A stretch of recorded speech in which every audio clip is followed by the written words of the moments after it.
Welcome back, alchemists. Today we're diving into a topic that sits at the very heart of transformational work: the connection between Hermetic principles and spiritual alchemy, and, more importantly, how you can use these principles to create real change in your everyday life. Hermeticism, in a nutshell, is a philosophy of how reality works, based on the writings of the legendary sage Hermes Trismegistus.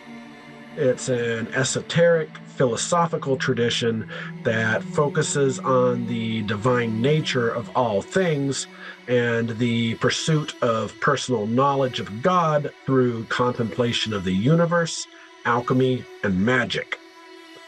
Spiritual alchemy, as we know, is a method for reshaping our inner wound, and the work we've been doing is firmly grounded in science and psychology.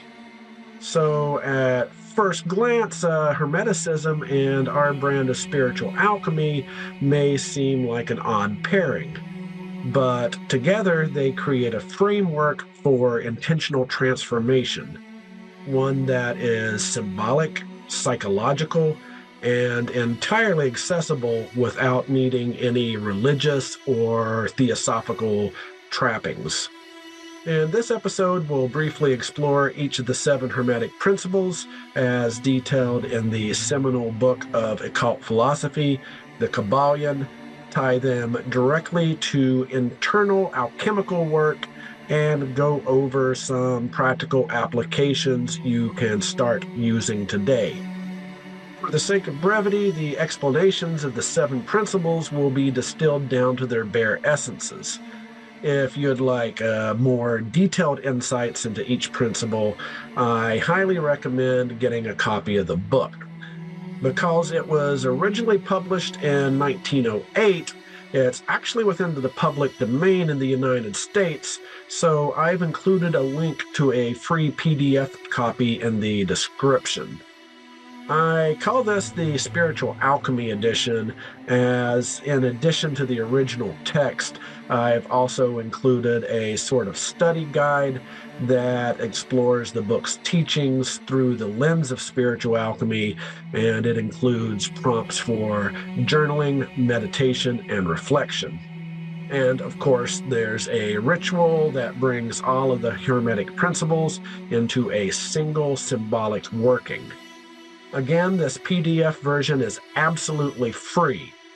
However, if you'd like to support this channel and the work we do here, you might consider purchasing a paperback or ebook version, and that support would definitely be appreciated. If not, though, I understand, and the PDF copy, as I mentioned, is free and linked in. All that being said, let's jump right into the principles themselves.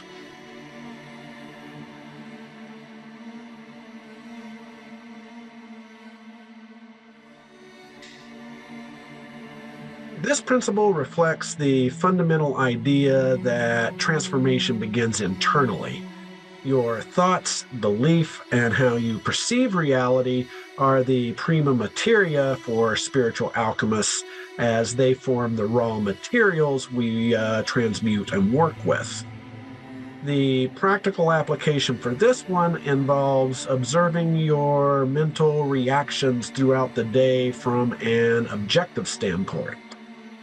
For various reasons, people tend to mentally belittle and tear themselves down. We tell ourselves things like, "God, how could you be so stupid?" or "I can't do anything right." Now, because all is mind, the more we repeat those things to ourselves, the more readily the subconscious accepts them as truths. From this point on, whenever that harsh inner voice appears, I want you to say to yourself, "This is material for the work." This simple label shifts you from reacting to transforming. You're reclaiming authorship of your own inner story, which is the first step of our alchemy. If you'd like, and I highly recommend this, it's something I personally do, You can also follow up that initial self-degrading statement with a rebuttal. For example, you might make an honest mistake and then bemoan, "Oh my God, I am such an idiot." After identifying it as prima materia, gently correct yourself with something along the lines of, "You're not an idiot. You're human, and humans make mistakes. It's okay." I actually do. I say those types of things aloud to myself. But because the way I see it, there are plenty of people in this world who would be more than ready to tear us down. So why should we do it to ourselves?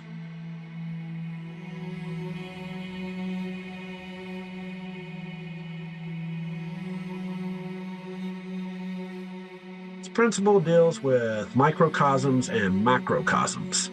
Microcosms are basically smaller systems that mirror a larger one, the macrocosm. An example of this is how the human body can be seen as a small-scale version of the universe itself. If we look at the principle of correspondence through the lens of spiritual alchemy, we see how inner transformation eventually alters perceptions, behaviors, and energetic presence in the larger world around us. So you could say, as within, so without, and as above, so below are core elements, as spiritual alchemy works because the symbolic internal shifts ripple outward into action. For this one, you'll want to choose one behavior you'd like to shift. This could be something like speaking with more confidence or establishing more equitable boundaries with those around you. For example, once you've chosen the outer behavior, ask yourself, what inner state supports this outer expression? Building upon the examples we've already used, if you want to speak more confidently, you might identify the inner state as feeling more grounded and secure with myself. In the case of setting healthier boundaries, the inner state might be feeling worthy of my own time and energy. Once you've identified the inner state, work on it first.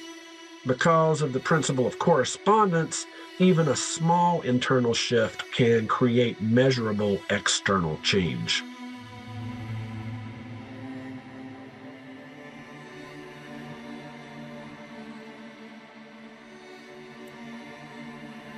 The Kabbalion teaches that emotion, thoughts, and habits all operate within certain vibrational patterns and that we can consciously raise our frequency. Now, if that sounds a bit woo-woo to you, keep in mind that in our brand of alchemy, when we talk about vibrational patterns, we can understand this through a psychological and neurological lens rather than a metaphysical one. Your emotions, thoughts, and habits all correspond to distinct psychological and neurological states, such as patterns of brain activity, hormonal signaling, and nervous system activation. For example, anxiety tends to correlate with faster and more shallow breathing, as well as activating our sympathetic nervous system with the fight or flight response. On the flip side, being calm and confident results in parasympathetic regulation and slower, more even respiratory patterns. Creative flow shows measurable increases in alpha and theta brainwave activity, whereas overthinking often correlates to overactivity in the default mode network, the part of our brain that normally is important for creativity and self-reflection. When overstimulated, however, it can cause us to get stuck in cycles of repetitive, self-depreciating thoughts and contribute to what's commonly referred to as brain fog. To apply this principle, whenever you feel stuck, try a 30-second vibration reset. Begin by vigorously shaking out your hands. Now, it can help if you imagine that you're forcefully flinging water off them, even more so if you see the water as polluted and dirty, as that would represent negative aspects of yourself being flung away. Next, roll your shoulders, paying attention to where stress is knotting them up. When the tension has started melting away, take one slow, deep breath and say, like a phoenix, I rise. This can be subconsciously underscored by envisioning a phoenix rising from the flames, reborn and renewed. So, in effect, you're changing your internal vibration, and the subconscious responds accordingly.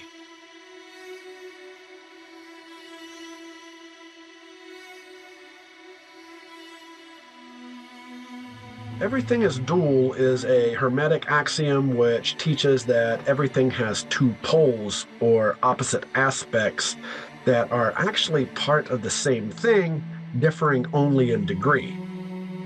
For example, hot and cold are not mutually exclusive, but instead are two ends of a single spectrum. Another example is light and dark. Darkness is simply the absence or lower degree of light. Rather than being two separate things, they are simply two poles on a single concept, illumination. As we've demonstrated, alchemy often works by reconciling opposites within ourselves. We turn our unconscious shadows into conscious strength. In psychological terms, we're bringing awareness to the parts of us we've suppressed, avoided, or even overridden. Rather than fighting them, however, we're integrating them. What once felt like an inner contradiction thus becomes a balanced, functional part of ourselves. And this is alchemy in action, transforming the raw, unrefined material of our inner life into something stable, intentional, and whole. So the next time you feel an uncomfortable emotion, pause to ask yourself, what is the hidden opposite inside this feeling? For example, fear may hold a seed of desire. Anger may hold a seed of boundaries. Or sadness can hold a seed of needing to feel valued. Identifying the hidden opposite not only shifts unconscious reaction to conscious action, but is also the alchemical act that begins transmutation.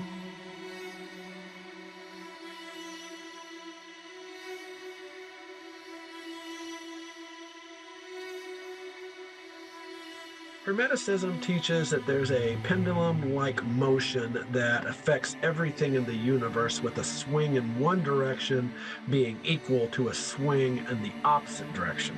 If that sounds familiar to you, it's basically the same as Newton's third law of motion. For every action, there's an equal and opposite reaction.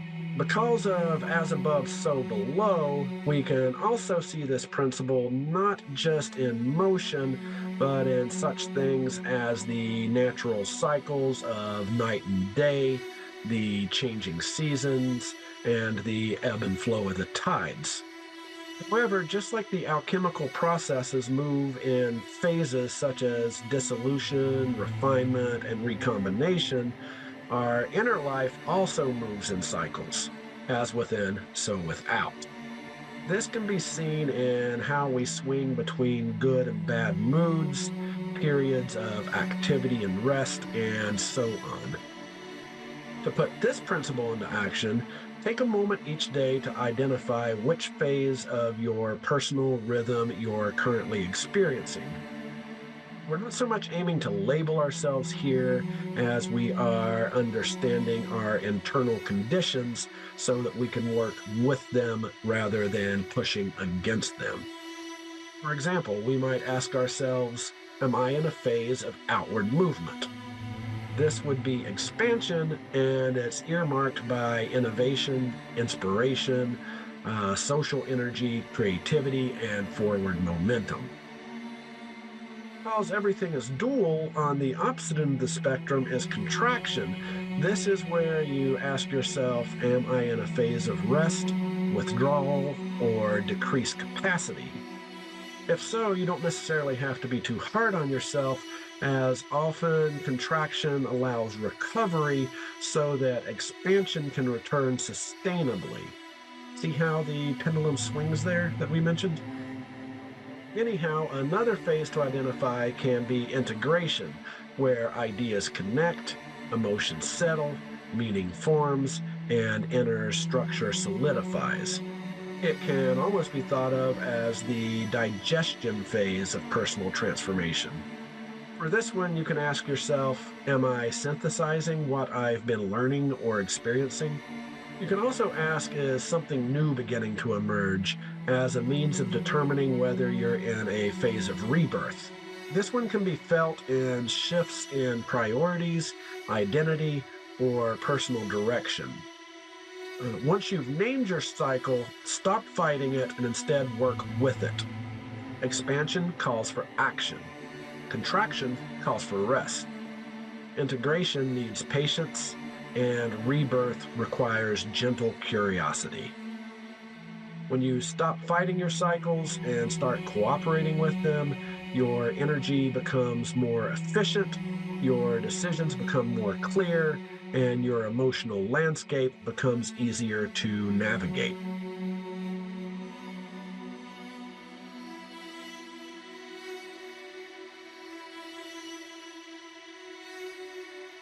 This principle is tied closely with the last one, as Newton's third law is a prime example of action and reaction.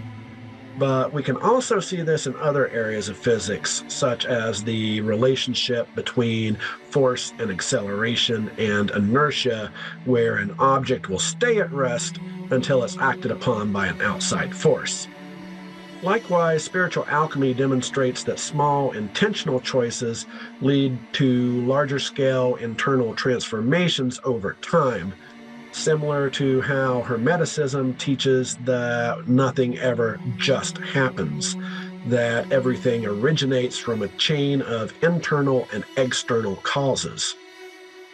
To embody this principle, choose one alchemical cause to commit to daily. This could be a positive affirmation you intentionally repeat to yourself, such as, I prioritize my own well being, or it could be mindfully taking a few deep grounding breaths, or a symbolic object that you touch, such as feeling a specific stone to remind you of your own inner strength. When repeated on a regular basis, these things become your anchor. They're your daily cause that results in the effect of gradually rewiring the subconscious.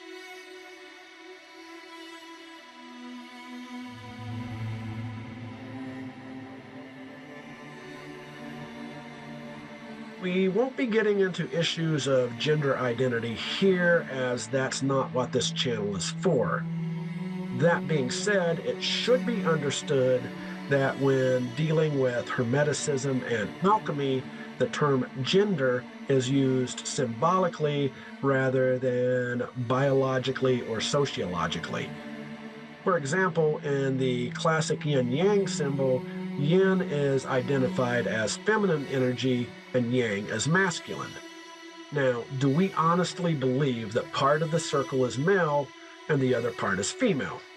Of course not. That's ridiculous. In fact, male and female in this context could just as easily be replaced with the terms active and receptive. The reason we're identifying them otherwise, however, is that the qualities they embody have taken on archetypal roles and are used as symbolic language, which viewers of this channel will know to be the language of the subconscious. If we look back to the principle of polarity, everything is dual, we further see that masculine and feminine energies are actually two halves of a single whole. Historically, masculine energy is associated with things like action and drive, protection and boundaries, and logical analysis. Whereas feminine energy has been linked to intuition and creation, empathy and emotion, and receiving rather than giving. So you can see how any person, regardless of gender in the terms of a social construct, possesses a unique blend of both energies. In spiritual alchemy, we seek to bring these two into balance. Neither one is better or stronger than the other. They're simply two poles on the same energetic spectrum. So when approaching any goal, ask yourself, where do I need more action? While simultaneously asking, where do I need more receptivity? For example, let's say you want to improve your physical well-being. Pause and identify where more action, aka masculine energy, is needed. Maybe you've been thinking about getting into better shape for weeks, but haven't taken any concrete steps toward it yet. In this case, action might look like scheduling a short walk after dinner every night or preparing healthier snacks. Then you also need to ask yourself where you need more receptivity, aka feminine energy. This could be things like listening when your body is telling you that it needs rest rather than sucking it up and pushing through. It could also be consciously noticing which foods actually make you feel energized, being open to adjusting your routine instead of rigidly forcing it, or even allowing positive changes to accumulate slowly rather than demanding instant results. In this way, action creates momentum, and receptivity ensures that momentum is sustainable. When you make deliberate choices that support your goal and cultivate the awareness that keeps you from overdoing it, you're expressing Hermetic equilibrium through everyday self-care.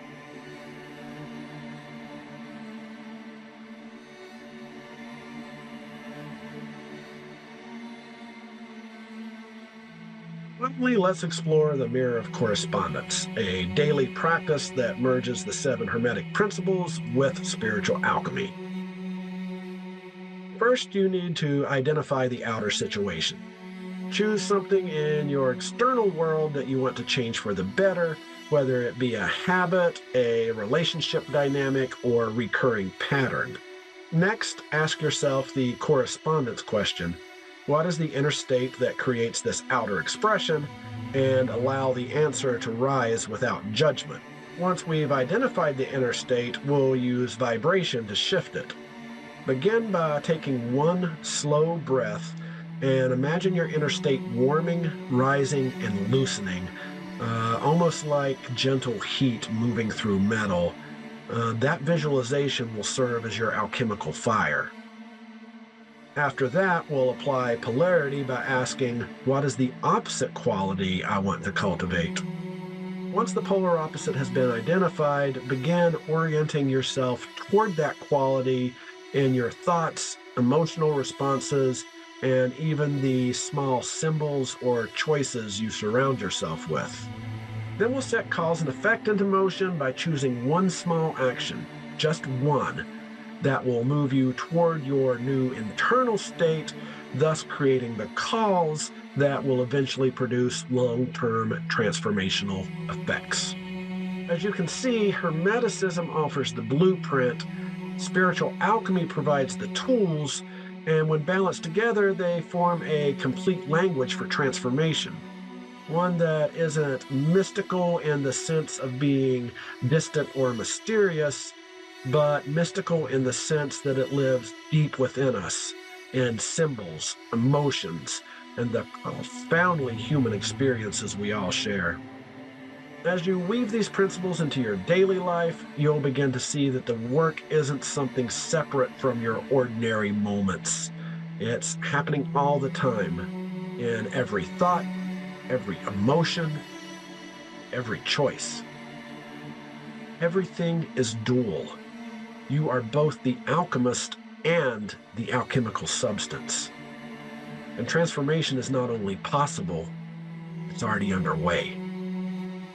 Until next time, walk in peace and light, my friend.